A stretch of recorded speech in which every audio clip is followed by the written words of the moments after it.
आसामनि काछार जिल्लायाव गासै सोलोंसालि फरायसालिफोरखौ 48 घन्टानि थाखाय बन्द खालामथ'नाय जाबाय। बोथोरनि गोब्राबथार थाद'नाय गैयै अखा हाबाय थानायजों आसामनि गुबुन गुबुन जिल्लाफोराव दैबाना जानाया जोबोद गिख्रंथाव महर लादों। बेबादि गिलु-बालु दैबाना जानायजों गोबां रायजो राजाफोरा गाव गावनि नखर संसार सालायनायाव जोबोद गाज्रि थासारिजों भुगिनांनानै दं। गोबां सुबुंफोरनि न' बांफोरा दैजों लोमजादों, आबाद फोथारफोरा सिलिंखार जालांदों आरो मानसि मोसौ मैसो गोबां हालाय-हाफाय जानांदों।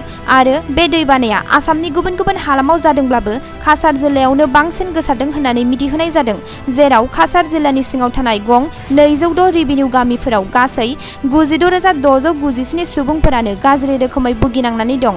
गासै 1462.90 हेक्टर आबाद फोथार आरो सिलचराव गासै 106 न'फोरा दैबानाजों सिलिंखार जानांदों। मिथिहोनाय बादिब्ला बराक दैमानि दैया उसिफावनायजों काछार जिल्ला सिलचराव दैया बारायबोसिननो हमदों। बे गिलु-बालु दैबानाखौ नोजोर बोनानै आसामनि काछार जिल्लायाव फरायसालि सोलोंसालिफोरखौ गासै 48 घन्टानि थाखाय बन्द खालामथ'नाय जाबाय। आसामनि काछार जिल्लायाव गासै सोलोंसालि फरायसालिफोरखौ 48 घन्टानि थाखाय बन्द खालामथ'नाय जाबाय। बोथोरनि गोब्राबथार थाद'नाय गैयै अखा हाबाय थानायजों आसामनि गुबुन गुबुन जिल्लाफोराव दैबाना जानाया जोबोद गिख्रंथाव महर लादों। बेबादि गिलु-बालु दैबाना जानायजों गोबां रायजो राजाफोरा गाव गावनि नखर संसार सालायनायाव जोबोद गाज्रि थासारिजों भुगिनांनानै दं। गोबां सुबुंफोरनि न' बांफोरा दैजों लोमजादों, आबाद फोथारफोरा सिलिंखार जालांदों आरो मानसि मोसौ मैसो गोबां हालाय-हाफाय जानांदों।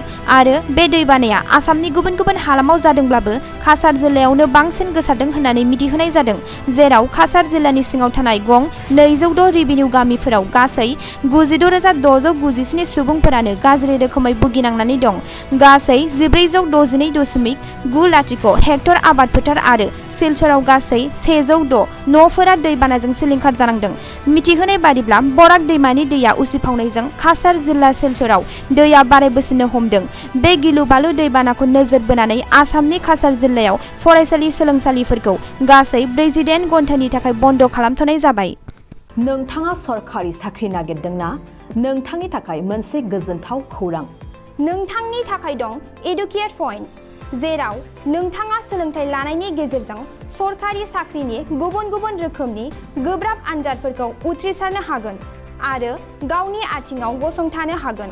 बे एडुकेट पइन्टआव नोंथांमोना SSC, bank PO, bank clerk, bank SO, UPSC, FSC, defence, railway, state insurance, एएअ, एडिअ एसिस्टेन्टजों लोगोसे स्टेट लेभेल जब आरो माखासे सरकारि साख्रिनि आनजादाव गोनांथि जानाय आयदाफोराव सोलोंथाइ लानो हागोन। मख'नो गोनांदि बे सोलोंसालियाव साख्रिनिल' नङा, बेयाव MBA आरो सैनिक स्कुल बायदियाव एडमिशननि थाखाय एन्ट्रेन्स होनो थाखायबो सोलोंथाइ लानो हागोन। बे सोलोंसालियाव गाहाम थाखो खथानि सुबिदा दं आरो सम मथे नोंथांनि सोलोंथाइखौ बे सोलोंसालियाव होनाय जागोन।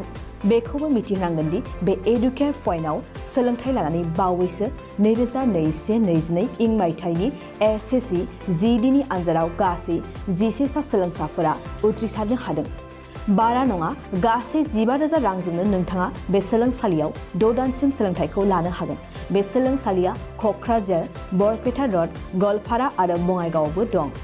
क'क्राझाराव सोलोंथाइ लानो गोसो गुदुं जानाय सुबुंफोरा 700-226-133 9101-536360 700-226-133 9101536360